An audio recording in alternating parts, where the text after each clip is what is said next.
말씀을 따라가다 보면 주님 예비하신 은혜의 샘들을 만날 수 있습니다. 하나님의 시간에 하나님의 방식으로 만나게 될 순간을 기대합니다. 3월부터 우울증이 다시 시작되었습니다.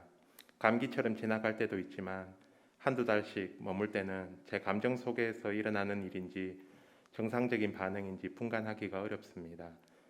약을 복용해도 민감해진 정신 때문에 사소한 일들이 계속해서 마음속에 남아 정폭되고 또 정폭되어 결국 좌절감, 무력감, 대인관계 어려움 등 여러 마음의 혼란이 생깁니다. 일을 하다가도 복도를 걷다가도 하나님의 이름을 하루에 수십 번씩 부릅니다. 그러면 사라지진 않지만 마음의 혼란이 실제가 아니라는 걸 알게 하십니다. 이 마음에 주님의 은혜를 담고 싶지만 제 잔에는 우울감, 삶의 염려뿐만 아니라 물질과 육신의 욕망과 같은 세상으로 가득 차 돌처럼 굳어 있습니다. 2월 초 제자 양육국에서 나눴던 레위기 25장 말씀이 계속 마음에 남아 있습니다. 너희는 50년째 해를 거룩하게 하여 그 땅에 있는 모든 주민을 위하여 자유를 공포하라. 이 해는 너희에게 희년이니, 희년, 영어로는 주빌리, 50주년을 뜻하는 예쁜 말입니다. 올해 50년째를 살고 있는 저의 희년에는 어떤 자유를 공포하게 하실까요? 계속해서 희년에 대한 묵상을 하게 하시며 성령님의 마음을 부어주십니다. 하나님의 말씀은 살아있고 운동력이 있어 마음의 생각과 뜻을 감찰하나니. 아멘.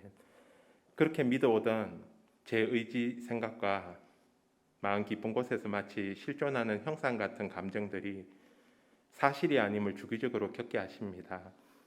이로 인해 지금까지 살아오던 나 중심의 세계관이 무너졌습니다.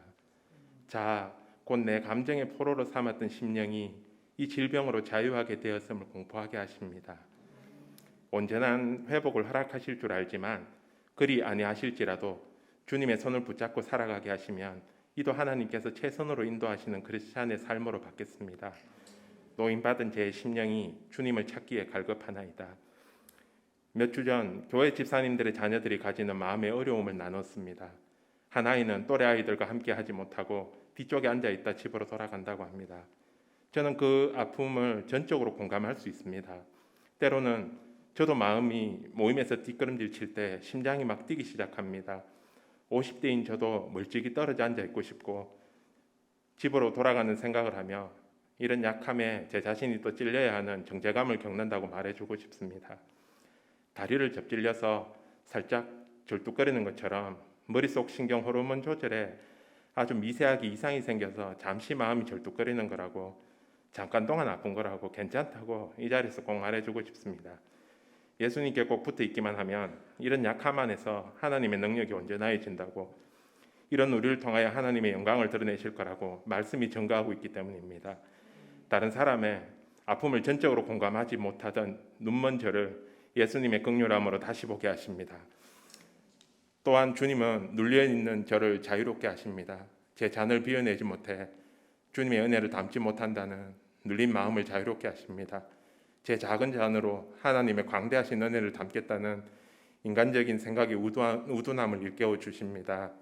주님의 깊이를 청량할 수 없는 은혜의 바닷속으로, 그 평온의 바닷속으로 제 영혼을 침잠하게 하시는 영적 상상을 하게 하십니다.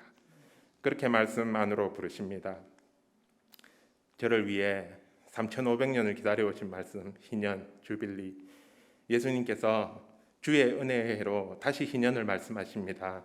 또한 2000년 동안 오고 가는 수많은 크리스찬의 위로가 된 말씀입니다.